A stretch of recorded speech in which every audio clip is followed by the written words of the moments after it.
जय हिंद दोस्तों, वंदे मातरम। पुतिन की तरफ उंगली उठाने वाले येवगेनी जो कह रहे थे कि रूस को अब नया राष्ट्रपति मिलेगा, तख्तापलट की बातें हो रही थी। ऐसा लगता है कि पुनीत सुपरस्टार से भी पहले वो अपने दावे से पलट गए हैं। पुनीत सुपरस्टार को बाहर होने में तो फिर भी कुछ घंटे लगे थे, लेकिन ऐसा लगता है येवगेनी जो कि वैगनर आर्मी के चीफ हैं, एक भाड़े की आर्मी जो कि पैसा लेकर काम करती है, वो पुतिन के सामने आते आते बिदक गए और अपनी बात से पलट गए और अब वो वापस अपने अपने मोर्चों पर जा रहे हैं। आखिर ऐसा क्या हुआ, ऐसा क्या जादू चलाया पुतिन ने, ऐसी कौन सी धमकी दी पुतिन ने जिसके कि आगे उनके पुराने शेफ, खास दोस्त, उनके राजदार सडनली पलट गए। इसी बारे में जानने वाले हैं हम लोग इस वीडियो में। वैगनर ग्रुप चीफ येवगेनी प्रिगोजिनी और रूस के बीच शनिवार रात को आखिरी समझौता हो गया। रूस को नया राष्ट्रपति देने की बात कहने वाले येवगेनी ने महज 12 घंटे में ही ऐसी पलटी मारी कि वो समझौते के टेबल पर आ गए। बेलारूस के राष्ट्रपति अलेक्जेंडर लुकाशेंको ने वैगनर ग्रुप के चीफ येवगेनी प्रिगोजिन के साथ रूस का समझौता करवाया है, जिसके तहत प्रिगोजिन ने अपने सैनिकों को पीछे हटने का आदेश दे दिया है। पुतिन ने येवगेनी के खिलाफ ऐसी सख्ती दिखाई कि वो रूस नहीं बेलारूस चले गए। इसके बाद येवगेनी प्रिगोजिन ने शनिवार देर रात अचानक घोषणा करी कि उनका हिंसक विद्रोह का प्रयास अब समाप्त हो चुका है। येवगेनी प्रिगोजिन ने एक आधिकारिक टेलीग्राम चैनल के जरिए बयान जारी करते हुए कहा कि खून खराबा हो सकता था, इसलिए एक पक्ष ने जिम्मेदारी को समझा ताकि इसे रोका जा सके। हम अपने काफिलों को वापस कर रहे हैं और योजना के अनुसार फील्ड शिविरों में वापस जा रहे हैं। बयान के कुछ घंटों के भीतर रोस्तोव शहर में वैगनर के भीड़ के सैनिकों को उनके ट्रकों में चढ़ते और शहर से बाहर निकलते हुए भी देखा गया। यहाँ लोगों ने वैगनर सैनिकों के साथ सेल्फी ली और उनके जयकारे भी लगाए। इस विद्रोह को खत्म करने में पुतिन के दोस्त और बेलारूसी राष्ट्रपति अलेक्जेंडर लुकाशेंको ने अहम भूमिका निभाई। एक मीडिएटर की भूमिका अदा करते हुए लुकाशेंको ने रूस और येवगेनी के बीच डील कराई, जिसके बाद उन्होंने अपने सैनिकों को वापस लौटने को कहा।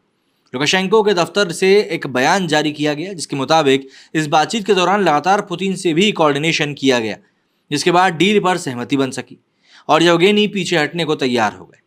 येवगेनी अब बेलारूस में रहेंगे। क्रेमलिन के प्रवक्ता दिमित्री पेस्कोव का कहना है कि निजी रूसी सैन्य कंपनी वैगनर के प्रमुख विद्रोही तनाव को कम करने के समझौते के तहत पड़ोसी देश बेलारूस चले जाएंगे और उनके खिलाफ आपराधिक मामला बंद कर दिया जाएगा।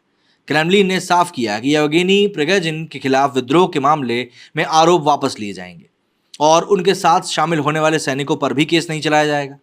येवगेनी खुद बेलारूस चले जाएंगे। इसके अलावा जिन लड़कों ने विद्रोह में हिस्सा नहीं लिया था उन पर मुकदमा नहीं चलाया जाएगा, बल्कि उन्हें रूसी सेना में शामिल होने के लिए अनुबंध में हस्ताक्षर करने का मौका दिया जाएगा। मतलब कि उनको जॉब दी जाएगी जिन्होंने पुतिन के खिलाफ लड़ाई नहीं करी। पुतिन 2 दशक से भी ज़्यादा समय से सत्ता में है। संकट को कम करने के लिए सरकार ने समझौते को स्वीकार कर लिया है। पुतिन ने येवगेनी की कमज़ोर नस पकड़ ली थी। येवगेनी को रोस्तोव शहर में जिस तरह का समर्थन मिला, उससे उनका मनोबल और पुतिन की टेंशन बढ़ गई थी।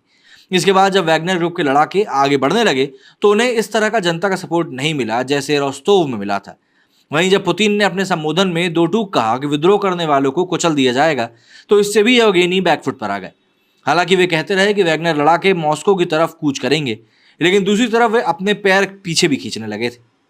पुतिन ने येवगेनी की इसी कमजोर नस को पकड़ लिया और येवगेनी को इस कदर मजबूर कर दिया कि तख्तापलट की बात करने वाले येवगेनी समझौते के टेबल पर आकर घुटनों के बल बैठ गए। एक बयान में प्रिगोजिन ने कहा कि खून खराबा रोकने के लिए हमने ये फैसला लिया है कि वैगनर वापस फील्ड कैंप की ओर जाएंगे, वे अब मॉस्को की ओर नहीं जाएंगे। उन्होंने कहा कि हम अपने काफिले को वापस लौटा रहे हैं। हमने मॉस्को जा रहा काफिला रोक दिया है और पहले रूसी सेना ने मॉस्को जाने वाले सभी रास्ते भी ब्लॉक कर दिए थे।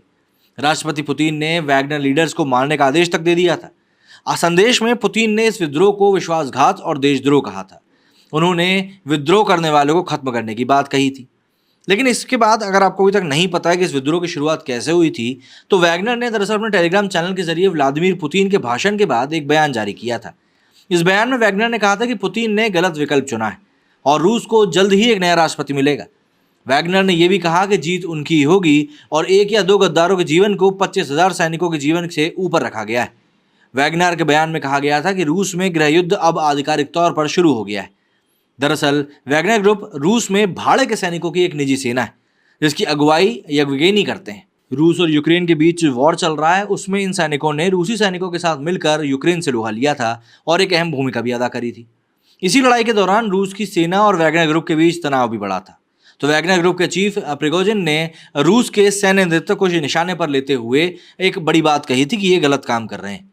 उन्होंने ये तक आरोप लगा दिया था कि यूक्रेन में उनके सैन्य अड्डों पर रूस ने ही हमला किया। रूस ने हालांकि इसका खंडन किया था, लेकिन येवगेनी ने रक्षा मंत्री सर्गेई शोइगु को हटाने की मांग करी थी, जो यूक्रेन में युद्ध के संचालन के लिए लंबे समय से आलोचनाओं में घिरे हुए हैं। पुतिन को इस बात का आभास हो गया था कि उनके खिलाफ प्राइवेट आर्मी बगावत कर सकती है, इसलिए उन्होंने इसे भंग करने की तरफ कदम बढ़ाए थे।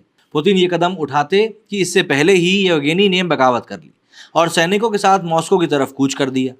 प्रिगोजिन ने यह नहीं बताया कि क्रेमलिन ने उनकी मांग पर प्रतिक्रिया दी है या नहीं। फिलहाल अगर पुतिन शोइगु को हटाने के लिए सहमत हो जाते हैं तो ये राष्ट्रपति के लिए एक राजनीतिक रूप से नुकसान भरा फैसला हो सकता है, क्योंकि उन्होंने प्रिगोजिन को पीठ में छुरा घोंपने वाला गद्दार करार दिया है। इससे पहले शनिवार शाम पुतिन ने रूसी लोगों को संबोधन देते हुए चेतावनी दी थी कि प्रिगोजिन ने उनकी पीठ में छुरा भोंका है।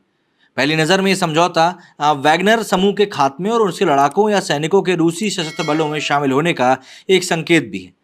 यह भी कहा गया है कि रूसी राष्ट्रपति व्लादिमीर पुतिन पिछले 24 घंटों की घटनाओं पर कोई संबोधन या लाइव टिप्पणी नहीं देने वाले हैं।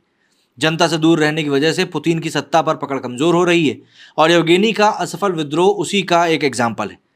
रूसी सरकारी मीडिया के अनुसार क्रेमलिन के प्रवक्ता दिमित्री पेस्कोव ने शनिवार को कहा कि वैगनर प्रमुख येवगेनी प्रिगोजिन के खिलाफ आपराधिक आरोप हटा लिए जाएंगे, लेकिन ऑब्वियस सी बात है अब उनका भविष्य भी अधर में लटक चुका है। मेरे स्टूडियो फिलहाल इतना ही। जय हिंद, जय भारत।